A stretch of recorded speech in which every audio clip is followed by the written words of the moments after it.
Bismillahirrahmanirrahim. Assalamualaikum warahmatullahi wabarakatuh.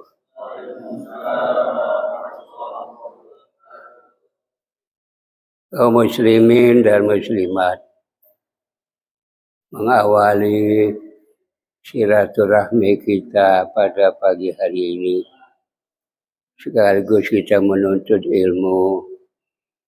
Kita tentu berharap kepada Allah yang selalu memberikan perhatian dalam hidup dan kehidupan kita. Sebagai awal dari silaturahmi kita ini, kita baca umil Quran. Semoga Allah berikan kita dalam kehidupan kita ini yang terbaik dari yang sudah-sudah. Ya Allah, ya Rasulullah.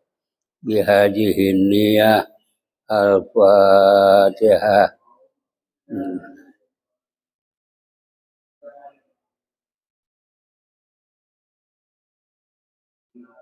Ya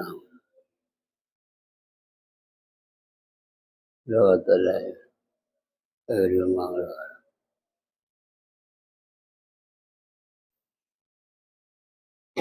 Ya Rasulullah,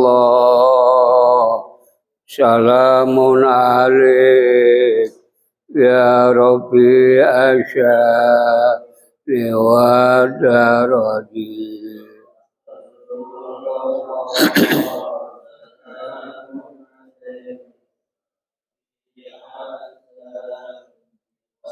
Pada ya Haji Rabbal alamin, ya uhai lajud wal karami.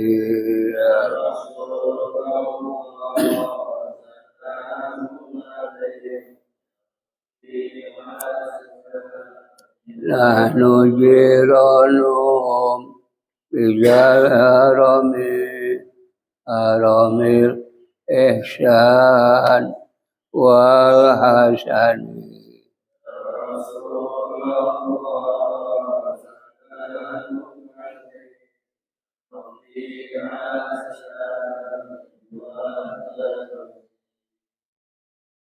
Nahnu jiranum bijal haramil ihsan wal hasani.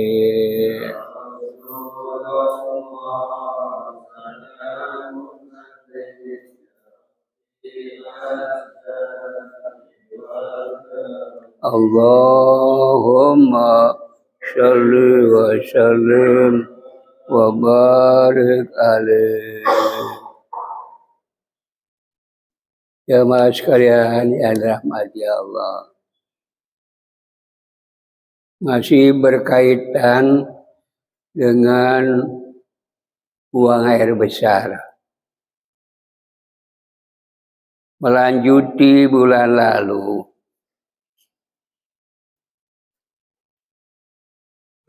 Rasulullah Shallallahu Alaihi Wasallam mengatakan dalam hadisnya, "Iza jahaba ahadukum ilal ghaid." Bila seorang kamu pergi atau menuju ke tempat WC, falyastatibba bisalasati ahjarin. Hendaklah bersuci dengan 3 buah batu. Fa innaha tajzi'u anhu. Karena dengan 3 buah batu itu memadai. Sekarang kita kaji. Kenapa batu? Itu kan batu kalau secara renungan itu kurang pas buat istinja. Ya. Dia bisa meledak, dia bisa berceceran, dia bisa banyaklah masalahnya. Jadi untuk menghilangkan aroma air besar itu sulit kalau batu. tetapi hukum menjadikan dia suci. Karena yang menjadikan dia suci itu hukum syariat. Jadi kalau syariat itu sudah mengatakan suci, walaupun batu, ya suci, nggak perlu ditawar. Kalau tanah menjadi hukum suci untuk bersuci, ya suci, jangan dilihat warna tanahnya. Kita melihat hukumnya itu. Ya. Lalu kenapa itu harus dengan batu saat itu? Karena orang yang tahu sejarah Arab, tanahnya itu tandus. Hujan bisa 2 tahun sekali, bisa setahun sekali, itu paling cepat hujan. Jadi kebanyakan sedangkan panasnya suhunya mencapai 40 bisa lebih. Jadi susah air didapat. Jadi alat bersuci itu ya utamanya dalam darurat kita batu. Ya, itu jadi batu itu digunakan di darurat. Karena dalam keadaan darurat tidak ada air. Itu. Nah, sekarang apa bedanya dengan tanah? Kalau tanah itu suci juga, kenapa harus batu dulu? Nah, kita ambil suatu gambaran begini. Ini umpama batu. Tapi batunya syaratnya yang keset. Nggak boleh yang licin. Nah, sekarang kalau menggunakan istinja dengan batu, dibandingkan dengan tanah, abdolan batu. Contohnya begini. Kita misalnya buang air. Ini kaki dulu, buang air. Terus buang air kan ini bagian dubur. Maka dubur itu kalau kita renungkan ya, dia begini, poros ini. Ya, poros. Maka kita ambil batu, 3 buah batu yang keset. Cara utamanya adalah begini dulu. Tengah dulu. Ganti lagi batu. Baru pinggirnya. Yang ketiga ganti lagi. Pinggirnya lagi. Nah, hukum sudah membolehkan dan membenarkan bahwa poros kita udah suci. Ini hukum. Kalau pendapat pikir ya belum dong. Kenapa? Masih ada aromanya. Itu. Tapi kalau hukum ya suci ya suci. Satu. Sekarang kita tidak dapati 3 batu. Kita hanya dapati 1 batu. Ambil 1 batu. Kalau batunya itu persegi 4 atau seperti segitiga. Kalau ini segitiga, ininya dulu. Baru yang segi keduanya pinggir, lalu segi ketiga pinggir. Ya. Nah, setelah hilang zatnya, kalau kita mau tambah dengan debu atau pasir yang kering, baru dipeperin gini. Nah, gitu ya. Udah, kalau dengan debu itu aromanya hilang. Karena dia dipampas dibersihkan oleh debu. Debu itu salah satu alat bersuci juga untuk menghilangkan aromanya yang masih melekat. Itu tanah. Itu. Sampai wudhu penggantinya air, tanah bisa. Nah itu. Jadi cara menghilangkan dengan 3 batu. dengan syarat batunya itu tidak licin, dia keset, kering keset. Itu yang dibolehkan seperti itu. Karena pada saat itu air memang susah air di tanah Arab. Yang ada tanah batu, yang paling banyak tanah atau debu atau batu.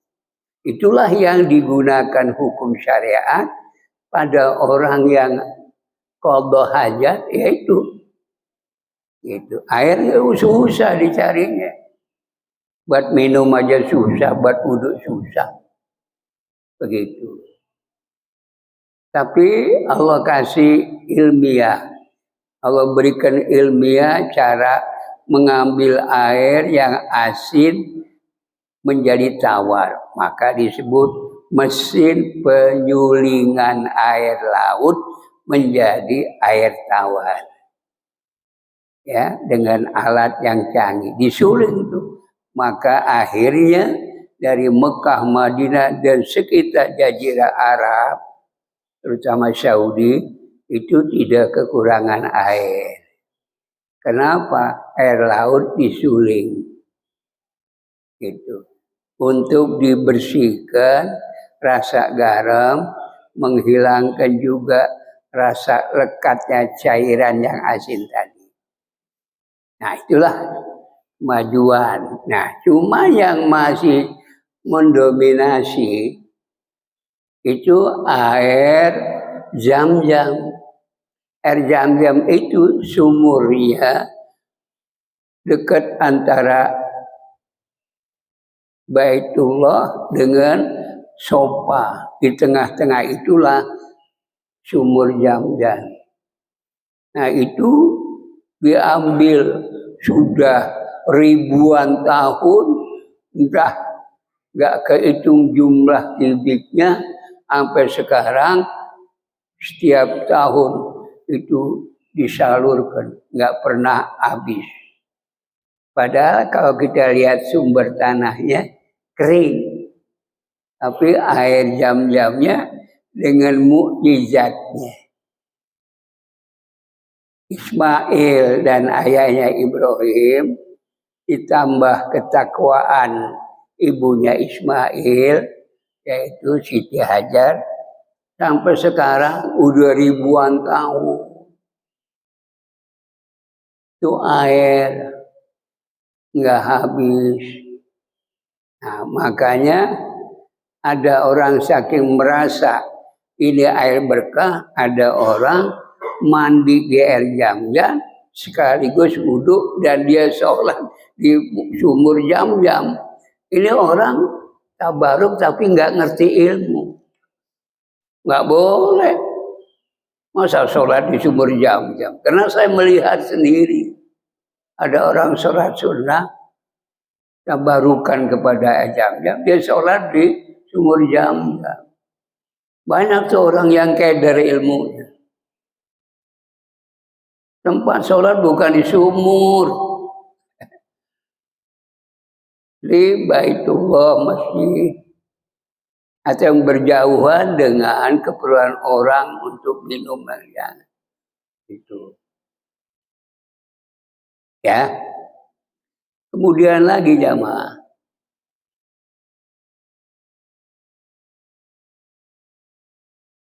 Fa'innaha, karena mensucikan dengan batu tadi, tuji'u anhu, memadailah untuk menjadi suci. Artinya hukum. Jadi kita berpegang pada hukum. Hukum sah, ya sah. Walaupun ada aromanya, masih kurang enak. Itu. Rawahu Ahmad wa Nasa'i wa Abu Daud wa Daruqutni. Riwayat hadis oleh Imam Ahmad, Nasa'i dan Abu Daud dan Daruqutni. Wa an Anas radhiyallahu. Anas pun meriwayatkan kana Rasulullah yadkhulul khala'a. Pernah Rasul masuk ke WC.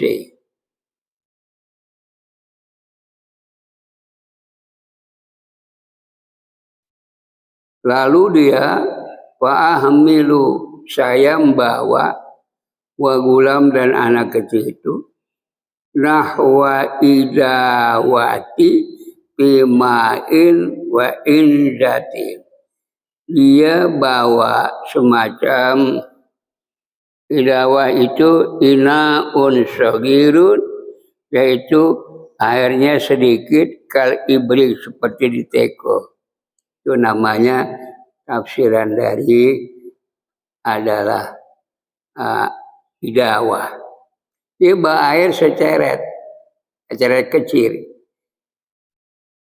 Fayastanji bilma, lalu dia sucikan dengan air itu. Arti boleh.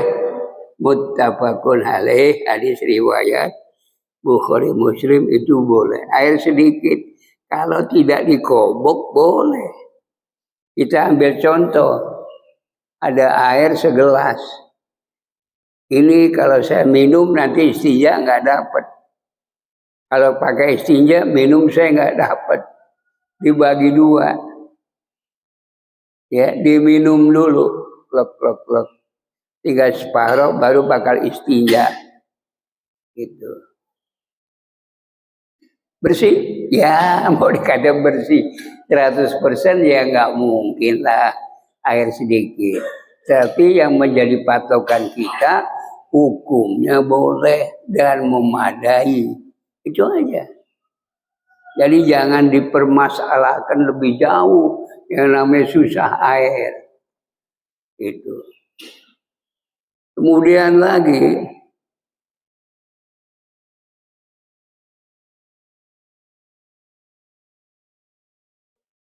anna Nabiya sallallahu alaihi wasallam marra bikobra ini, dia lewat salah satu kuburan, ada 2 kuburan, dia lewat tuh. Ya, contoh ini kuburan pertama, ini kuburan kedua. Nabi lewat. Gitu. Kemudian, waqala, kata beliau, innahuma yu'adzibani. Kedua kubur ini lagi sedang diseksa. Diseksa. Nabi apa? Ngedengar. Nabi ngedengar. Kalau dibukakan oleh Allah untuk bisa mendengar mayit diseksa, disebut lauku syifa annal hijab la asma'ahu. Kalau Allah bukakan hijab telinga kita bisa dengar orang teriak-teriak di kubur. Ini kan masalah ada hijab. Orang nggak dengar itu teriakan kubur karena masih ada hijab. Hijab itu pembatas pendengaran kita yang nggak mungkin dengar kecuali Allah buka. Gitu. Nah, ketika itu Nabi dengar annahuma, bahwa kedua kubur itu yu'adzibani, sedang diseksa. Wa ma yu'adzibani fi kabirin. Kenapa kedua kubur ini diseksa? Itu. Ya, kenapa diseksa? Ayukabbiru wa yashaqqu alaihi ma fi'luhu. Ya, orang ini dewasa. Udah dewasa, nggak mungkin kalau anak kecil itu diseksa. Di bawah 15 tahun, anak laki perempuan, itu baru masuk awal balik. Dan dia tidak ada mukallaf. Artinya anak 15 tahun ke bawah tidak dihukumkan mukallaf. Mukallaf itu orang yang dibebani syariat. Artinya orang itu mesti jalani syariat. Itu disebut mukallaf. Nah, kalau anak itu baru 15 tahun, itu baru awal perintah sebagai mukallaf. Maka dia kalau mati pada usia 15 tahun, Allah nggak tanya, nggak seksa. Karena awal dasar mukallaf baru. Yang bisa diseksa itu di atas mukallaf atau di atas 15 tahun. Nah, di 17 sampai ke atas. Nah, itu ditanya, itu diseksa. Cuman umur 17 andai kata diseksa nggak lama karena 2 tahun dalam tidak menjalani syariat dosanya kecil itu nggak diseksa ya. Kemudian amma ahaduhuma, adapun salah satu dari kedua kubur tadi, fakana ya la yastanjihu minal baul. Dia kalau pipis nggak istinja. Ini harus jelas ya. Nggak boleh teleng-aling. Contoh.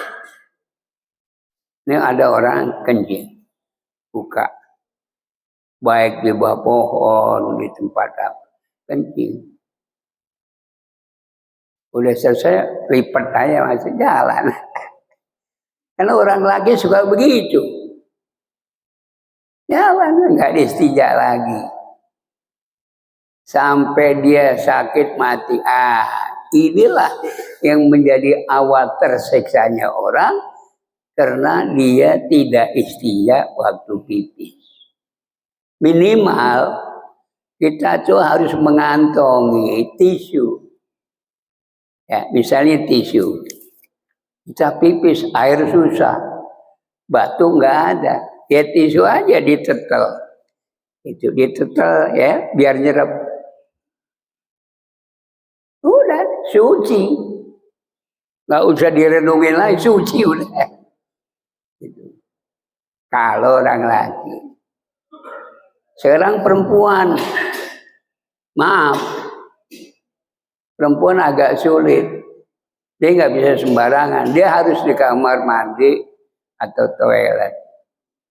Caranya ketika dia pengen pipis, itu dibuka. Bagian dalam dibuka, dicopotin. Jangan coba-coba kalau nggak dicopotin. Itu percikannya akan kena paha, kena betis, kena tumit, kena mungkin celana dalam. Itu ya. Kenapa? Wanita itu Allah takdirkan kalau pipis dia punya terjangan airnya lebih keras daripada orang laki. Dia menurut ukuran dorongan pipis wanita itu lebih keras. Jadi puncratannya lebih melebar. Makanya itu perempuan harus dicuci, dicopotin, kemudian udah diistinja betul-betul tidak. Andai kata pakai gayung, andai kata nih, ambil gayung, satu gayung, ceret, udah nggak bisa begitu, nggak bersih.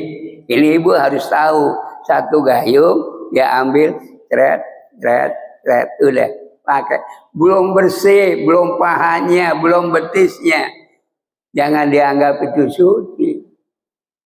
Ibu nggak percaya, lihat, misalnya ada rumah tempat dapur ya, kamar mandi, ada cahaya matahari masuk.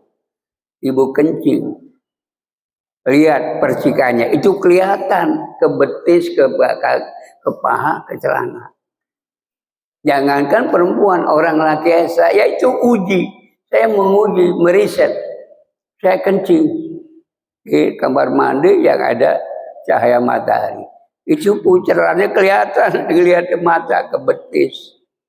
Itu kalau berdiri, kalau nongkrong ke paha. Itu yang saya sudah hadapi dengan kajian ini. Jadi saya nggak mau kata itu, saya lihat dulu. Nah, apalagi perempuan. Saya sih ingin menyelamatkan kaum Hawa. Kalau dia mau ikut apa kata saya, ya buka. angkat roknya, istinja terus sampai ke paha, sampai kaki. Insya Allah selamat dari azab kubur. Karena saya lebih sayang kepada perempuan. Perempuan itu di dunianya lebih capek daripada laki, hukumnya lebih berat daripada laki, penderitaannya lebih banyak perempuan ketimbang laki, capeknya. Itu yang saya kira perempuan. Maka saya ingin menyelamatkan perempuan itu dengan cara ilmiah yang saya kaji. Supaya dia selamat. Jangan dilihat, porno itu. Jangan. Orang ngaji pikir teriak porno, mendingan jangan ngaji kawan. Yang porno itu cuma bahas istinja, buang air besar, hubungan seks. Itu yang porno. Selebihnya itu enggak. Kalau orang nerangin ini kagak diterangin jelas, orang nggak ngerti. Sebatas mana orang yang disebut mandi hadas besar, padahal dia baru nempel. Kan orang bilang, mandi hadas besar. Belum tentu. Udah masuk belum hasapahnya. Kalau udah masuk hasapahnya, walaupun itu 1 senti, itu baru wajib mandi. Kalau belum masuk, baru nempel, nggak wajib. Kan ada orang yang belum ngerti, belum pengalaman, cuman so nerangin. Ada yang begitu. Saya pernah ditegur sama anggota polis di di kampung ada anggota polis di Cibinong. Saya nerangin begitu. Ustaz, ganti jangan nerangin ini. Begitu. Baik Pak, dengerin dulu omongan saya. Mana bisa perempuan itu bisa masuk surga? Mana bisa perempuan itu tidak disiksa? Kalau tidak diajarin dengan benar. Saya ngajarin benar. Bukan salah. Jadi pikir. Kalau hubungan seks, pipis, istinja, ya, batas-batas terjadinya hadas besar, itu saya yang menerangkan. Kalau nggak ngerti jangan. Iya. Ya udah, diam akhirnya. Itulah orang yang nggak tahu sopan fanatik ini tabu. Omongnya tabu.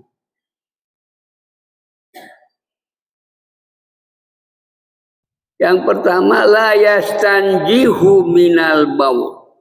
Dia tidak beristinja saat dia pipis. Yakni wala yathuru wala yastab'idu minhu. Tidak bersuci, tidak menjauhkan diri. Itu maknanya begitu. Yang kedua, wa amal akhir, adapun kuburan yang satu lagi, fakana yamshi bin namimah. Dia kalau jarang ke Serok Mari, ke rumah teman, ke rumah, ya ngadu-ngadu aja. Lu kemarin diomongin si itu lu, gue denger banget. Lu dijelek-jelekin, padahal dia nggak tahu, dikasih tahu. Itu namimah namanya. Iya, dosa besar, ranking keempat. Namimah ranking keempat, ghibah ranking kelima, zina ranking keenam. Urutannya disebut sabu'ul mubiqat, 7 dosa besar, syirik, durhaka orang tua, ya, bunuh orang, namimah, ghibah, baru zina. Itu ranking ke-6.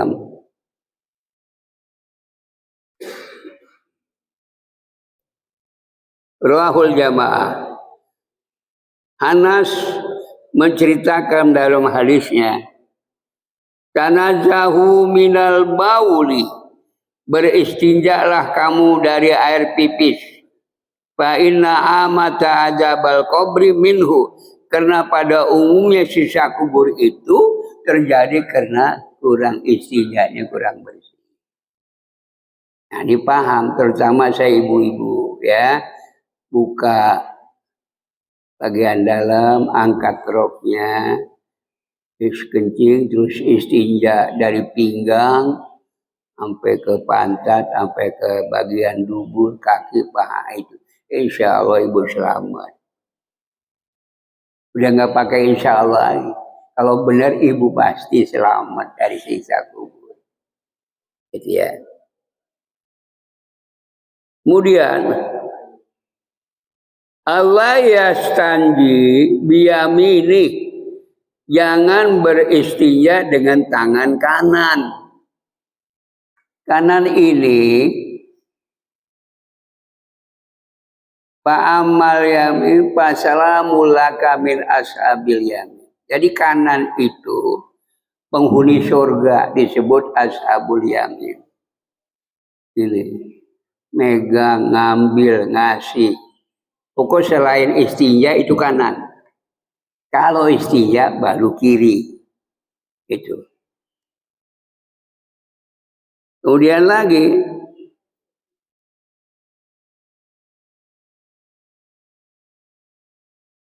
jadi jangan tangan kanan, tanjihan lah sebagai penghormatan kebersihan bagi tangan kanan an mubasyaratil akjar, daripada banyaknya kotoran yang enggak kelihatan. Jadi kalau kotor enggak kelihatan jangan dengan kanan, dengan kiri. Disuruhnya begitu. Li hadis Abdurrahman bin Zaid, beliau mengatakan, qila li Salman, ada orang bilang kepada Salman, qad allamakum nabiyyukum kulla syai'in hatta al-qura'ah. Nabimu telah mengajarkan sesuatu apa saja sampai kepada masalah al-uzrah. Al-qura'ah itu al-uzrah, ujur. Ya. Waqala Salman, ajal. Iya. Nahana an nastaqbilal kiblata bi ghaitin au bi baulin. Jadi kita dilarang menghadap kiblat lagi buang air atau kencing. Dilarang menghadap kiblat. Nah, ini yang dilarang zaman dulu. Sekitar tahun, kalau di Jakarta ini tahun 70 ke bawah. Dulu orang kalau buang air di empang, disolokan, waktu zamannya banyak empang. Ini dulu banyak kebun, ini seluruhnya tuh dari sana sampai seberang itu kebun. Kebun manggis, kebun apa, kebun rambutan paling banyak. Tuh, diborong tanahnya pemerintah, dibikin ini. Dulu ini berapa hektar? Dari mulai Polsek Sumajaya sampai seberang kereta itu kebun semua. Ya, yang saya lihat setahu saya. Dulu mbok saya di sini punya kebun luas, rambutannya banyak. Habis sudah setahun digusurin tahun 73.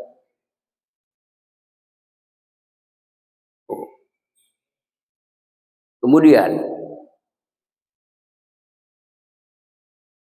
kalau dia buang air di empang, itu kan terbuka, nggak boleh ngadap kiblat, palanya ke sana atau palanya ke sana, belakangin gitu, nggak boleh. Yang boleh utara selatan. Mau ngadap utara boleh, karena dia nggak ngadap kiblat. Mau ngadap utara atau selatan nggak ngadap kiblat. Itu kalau buang air di sungai, di empang, di kebun.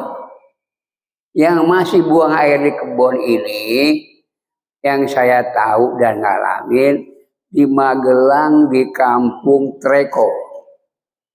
Ya, di Magelang kampung Treko itu masih buang airnya. Orang lewat dia mau buang air aja. Terus di Banjarsari, ya dekat Pangandaran, itu juga kalau buang air di kebun, mau siang kayak mau pagi kebun, nggak ada enggak di kebun aja. Nanti hilangnya kotoran tadi ayam yang makan.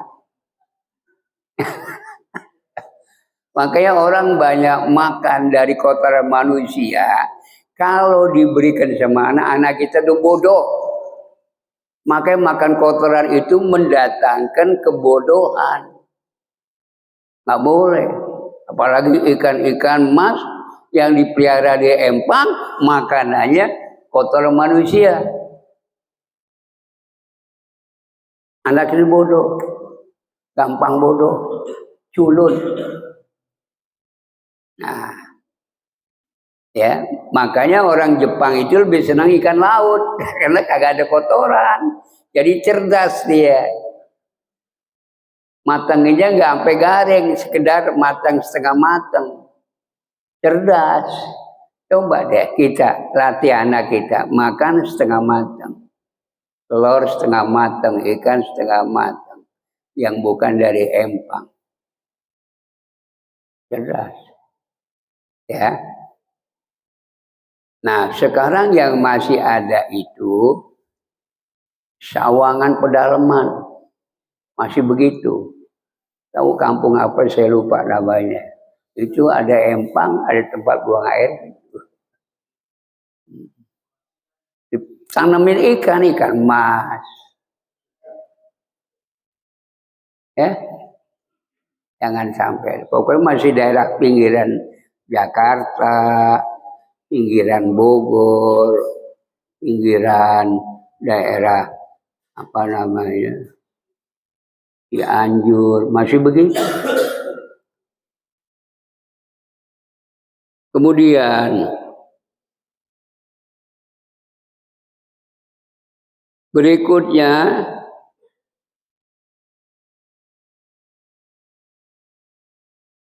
wanastanji bil yamin, juga melarang membersihkan dengan tangan kanan.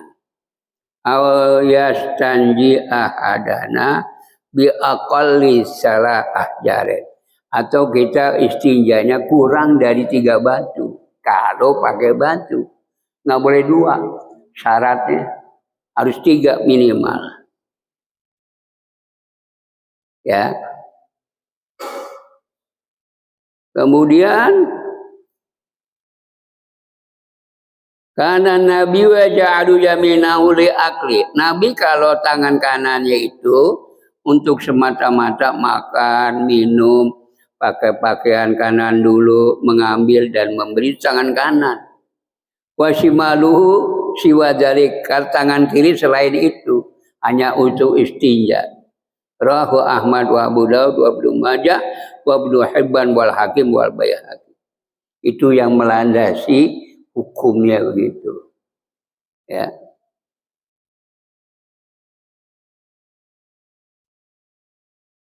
Ibu, Bapak, tunggu sebentar ya. Tunggu sebentar. Pengen tipis.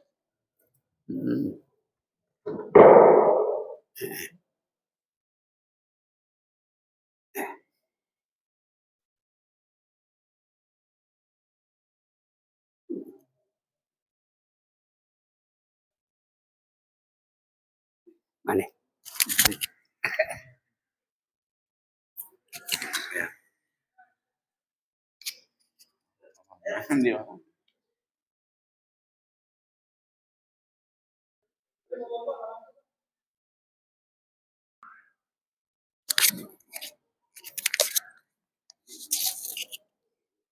Bismillahirrahmanirrahim.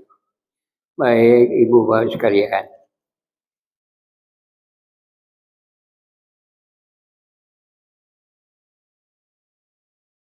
Sedikit lagi. Ayat luka yadahu ba'dal istinja bil ard. Hendaklah menggosok tangannya setelah istinja dengan tanah.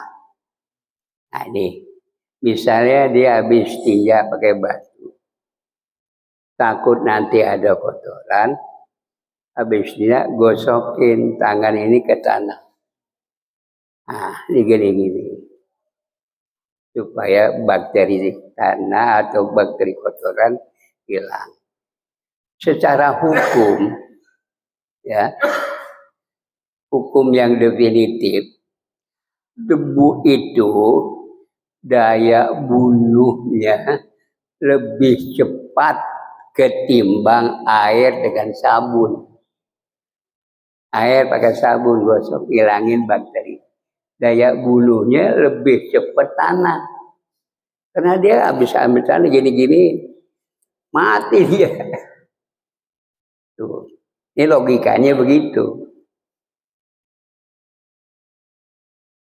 Kemudian lagi, au yaksiluha bisobun, atau dibersihkannya dengan sabun zaman sekarang. Kan sabun itu sekarang dengan aroma dan bahan-bahan kimia lainnya yang dicampur untuk mematikan bakteri. Kalau zaman sekarang, kalau dulu bukan. Apa kalau dulu? Cuma lilin diaduk sama minyak wangi. Waktu lilin dicairkan itu dimasakkan cair, diaduk sama minyak wangi, kemudian dicetak jadi sabun. Itu dulu. Kalau sekarang bahannya beda, lebih higienis, gitu. Lebih rasional dalam bidang kesehatan.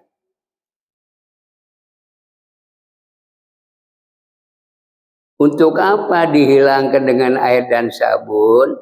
Liyazula ma'allaqa biha min raihatil karihah, untuk menghilangkan ya bau-bau atau aroma yang enggak sedap yang melekat di tangan.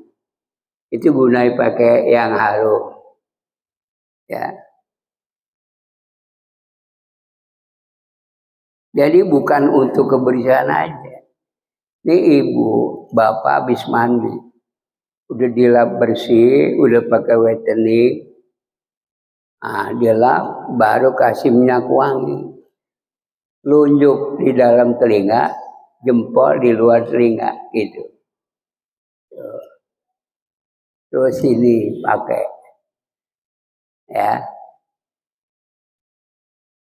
kiri kanan, terus pipi dikasih aroma, tempengan hidung sama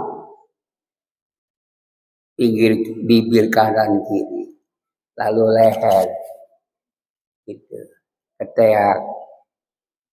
Itu perlu orang laki perempuan menggunakan itu. Itu dia dapat sunnah Rasulullah. Harum. Jangan kita orang yang gampang keringetan, ngebersihin kagak, aroma nggak ada. Bau got kita akhirnya. Bau got.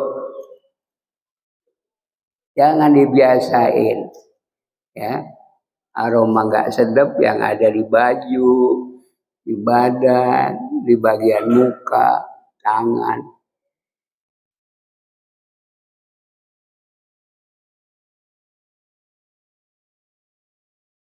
Jadi dia habis istinja dicuci, dilap tangannya sama tanah. Karena soalnya dulu nggak cuma tanah.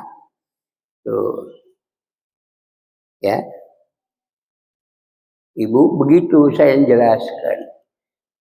Ini realita, kenyataan yang tidak boleh kita pungkiri.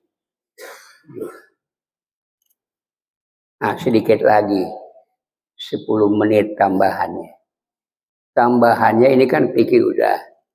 Saya akan nambahin Quran, tafsir Quran, surah Al-Isra ayat 58. Ya.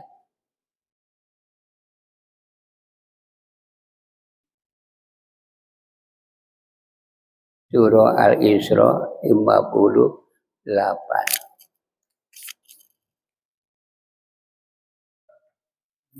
Quran ini. Supaya ibu bapak tahu Allah kalau sudah berkehendak memang sudah ada hukumnya gitu.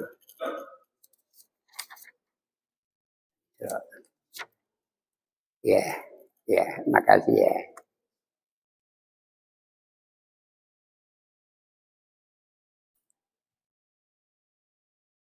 Saya bacakan. Auzubillahi minasyaitonir. Wa inna min qaryatin illa nahnu muhlikuha qabla yaumal qiyamah. Dan sesungguhnya satu daerah itu kami akan hancurkan sebelum terjadinya kiamat. Itu keputusan. Itu yang sudah ada di Lauhil Mahfuz di dalam sistem. Cuma nanti berpindah-pindah daerah yang mau dihancurkan. Bisa kawasan Eropa, Asia, terus ke kita. Itu sudah pasti ada jamaah. Itu kalau daerah yang mau dihancurkan bisa dengan sebab gempa, longsor, banjir bandang, ya banyak lagi yang Allah mau hancurkan satu daerah. Kan kita udah lihat Aceh, Medan, Sumatera Barat, kemudian kemarinan Sukabumi, Cianjur, Jawa Timur, Jawa Tengah Guci, ya. Kemudian banjir rob. Banjir rob itu air laut naik ke atas, namanya disebut banjir rob. Jadi rumah udah masuk 20 cm kena banjir rob. Kalau ini nggak diberhentikan hujan oleh Sang Maha Kuasa, bisa 40 naik. Gitu. Tapi kalau dia berhentikan awal Januari, insya Allah selamat Jakarta. Terus angin puting beliung di Kemayoran. Kan orang bilang ya, kalau sudah terjadi, ya Allah, astagfirullah, Allah. Gitu, kalau udah terjadi. Kalau udah terjadi, orang ngomong itu nggak bakal bisa berhenti. Orang udah terjadi kok. Biar dia teriak, ya Allah, istighfar. Yang kita mesti sebut sebelum kejadian nih kayak sekarang. Nggak ada kejadian, kita sebut nama Allah, ya Allah, ya Rahman, ya Rahim. Jadi belum kejadian kita udah inget dulu sama Allah, jangan diturunin azab. Itu yang benar begitu. Kalau sudah terjadi, dia teriak istighfar, la ilaha illallah, Allah, nggak bisa berhenti. Udah terjadi. Nah, sekarang inilah kita berusaha membela daerah kita biar nggak disiksa orangnya atau tidak dihancurkan daerahnya. Ini Quran boleh dilihat. Kemudian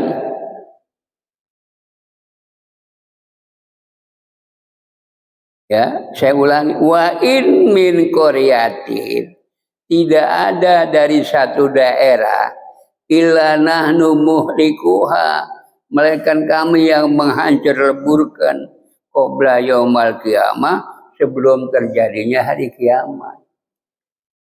Kalau hari kiamat sih hancur total sedunia. Hancurnya total sedunia itu hari kiamat. Kalau ini bukan hari kiamat, bisa seprovinsi, bisa sekabupaten, sekota, sedaerah. Itu bisa. Au mu'adzibuha, atau Allah seksanya itu penduduk.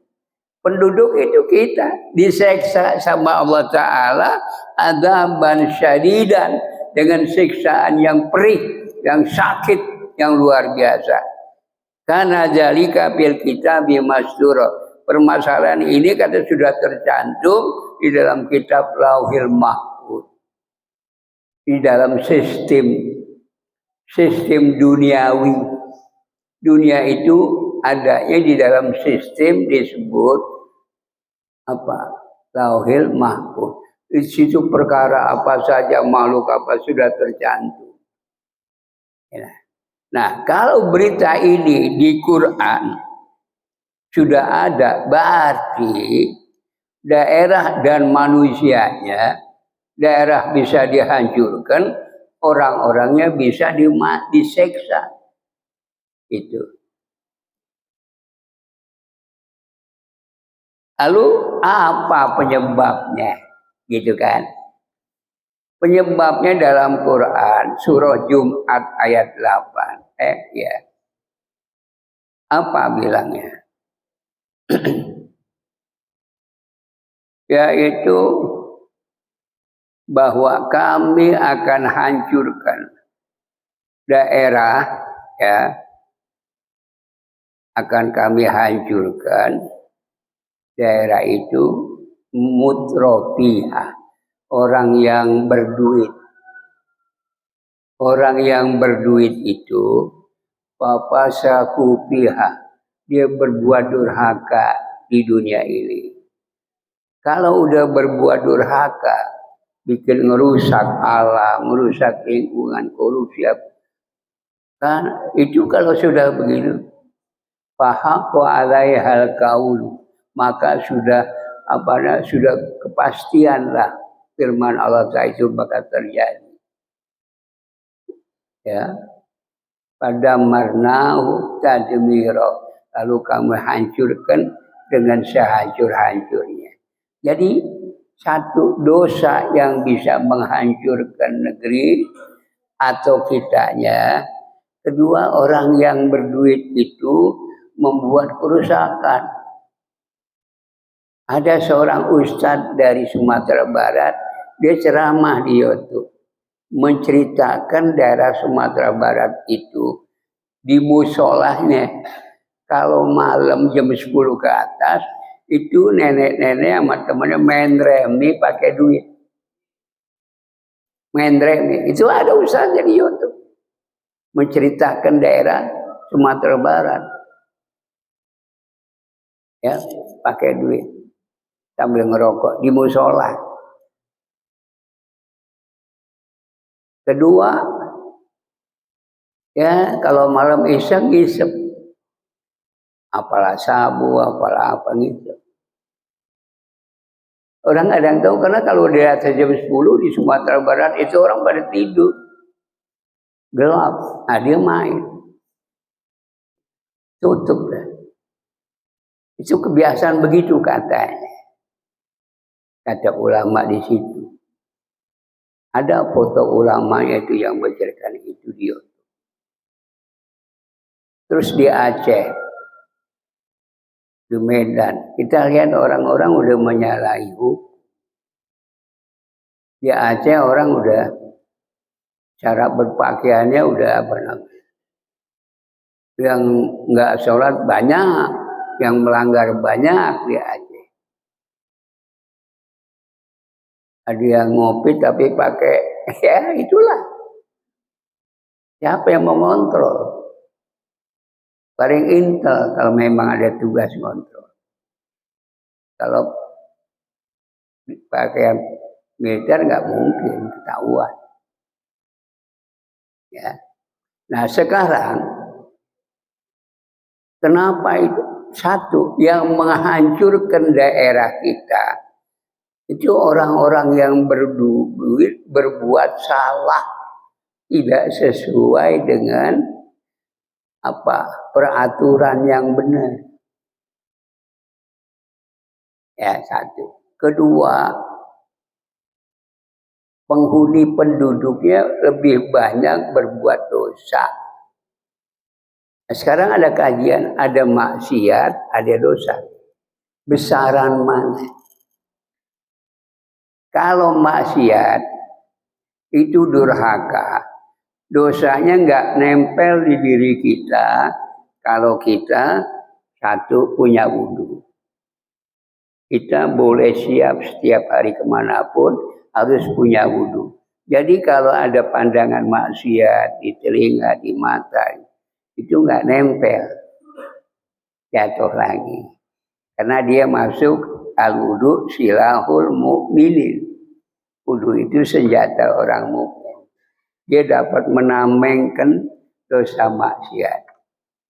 Nah, dengan cara wudhu. Kedua, dengan sholat. Itu hilang. Innal hasanat yudhibnas sayyi'at. Perbuatan baik dapat menghilangkan burukan. Ya, zikir, ngaji, sedekah. Itu menghapus maksiat. Maksiat mata, maksiat telinga, hidung, mulut, tangan. Tapi kalau dosa, beda. Dosa itu kumpulan dosa besar. Dosa besar di luar dari tadi maksiat. Nah, dosa besar itu yang bisa Allah menghancurkan daerah dan mematikan orang penduduk. Itu dosa besar. Kenapa? Dia udah lupa bahwa dia mengendap dosa besar di dirinya, di hati, di mata, di telinga, di tangan. Itu dosa besar ada yang mengendap di situ. Kita lupa minta ampun, kita lupa kembali kepada Tuhan atau rujuk. Nah, saatnya tiba. Karena kalau kata kita bilang, ini orang udah dimintain ampun sama malaikat udah tapi kagak ada pengertiannya kok. Malah tambah nggak benar. Ya udah, putuskan, hancurkan ini daerah, bikin habis penduduknya. Habis. Ratusan ribu rumah, ribuan rumah, kayu gelondongan jutaan kubik. Habis sudah. Itu fakta. Ya. Fakta yang nggak bisa kita pungkiri. Ya.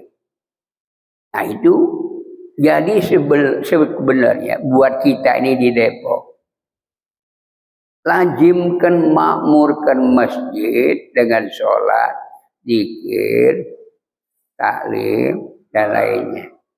Mohon selalu kepada Allah agar daerah kita Depok ini terpelihara. Kita ini udah termasuk stabil Depok dibandingkan daerah lain. Nggak ada kegaduhan, nggak ada macam-macam. Amanlah di Depok. Yang saya amati. Kenapa? Penduduk sekitar Depok itu masjid musholanya ada sholat subuh berjamaah, ya, per minggu ada kajian tiap hari di masjid, ada sedekah, ada wirid. Itu yang bikin sebelum terjadi kita begini aman. Tapi kalau udah terjadi kita ya Allah nggak bakal. Nah itu. Ini Quran. Jadi surah Al-Isra 58. Au mu'adzibuha azaban syadidan, atau Allah siksa mereka dengan siksaan yang pedih karena zalika fil kitab masuk. Permasalahan ini sudah tercantum di kitab Lauhil Mahfuz. Itu kita. Belum kiamat nih bakal terjadi. Kan udah kita lihat belum kiamat udah banyak kehancuran daerah, kematian umum secara total umum kan. Begitu. Mau kata apa? Hanya kita yang sadar dan tahu. Nah, lalu itulah. Mari kita zikir. Ya, apa aja kita baca Quran rame-rame. Kalau saya begitu, saya ngajarin Quran ya. Saya dulu baca, yang lain ngikutin. Nanti diulang lagi 2-3 kali. Baru dijelaskan. Kalau saya ngajar tafsirnya begitu. Jadi orang baca bisa 2 kali ulang, dia bisa ngikutin yang salah itu diganti, yang benar itu. Dan senang. Itu kalau saya ngajar tafsir begitu. Reza yang udah tahu saya ngajar tafsir. Ya. Nah ini ibu bapak sekalian, kajian kita ada 2 materi, siksa dan azab, serta kita masalah fikih. Ya. Nah, tinggal 10 menit aja deh. Kali ada yang nanya. Kalau nggak ada, kita ke Margonda. Kita ke Margonda. Kalau ada ya selesaikan dulu.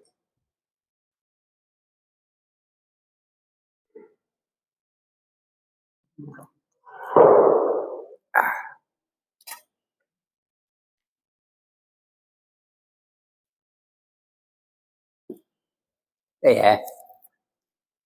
Bismillahirrahmanirrahim. Alhamdulillah rabbil alamin. Allahumma sholli ala sayyidina Muhammadin wa ala ali sayyidina Muhammad. Ya Allah, Engkau Tuhan kami yang ada selalu dengan tanda-tanda keberadaan-Mu langit dan bumi serta isi. Engkau yang menciptakan alam, Engkau yang memiliki alam, Engkau yang mengatur alam, dan Engkau yang memberi rahmat alam. Rahmatilah alam dunia kami ya Allah, biar selamat, tidak ada bencana. Ampuni dosa kami ya Allah, bila ada dosa ibu bapak kami, teman-teman sahabat dan tetangga kami, guru-guru kami yang pernah mengajarkan kami ilmu yang nabi. Ya Allah, berilah kami sehat selalu, jauh penyakit, jauh bala, jauh fitnah, jauh dari segala cobaan yang berat dalam kehidupan kami dunia akhirat. Ya Allah, alaika tawakkalna wa ilaika anabna wa ilaikal masir. Anta waliyuna fid dunya wal akhirah. Tawaffana musliman walhikna bisyolihin. Wa sallallahu alaihi Muhammadin wa ala alihi wa sahbihi wa sallam. Walhamdulillahirabbil alamin. Assalamualaikum warahmatullahi wabarakatuh.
Hey, was it?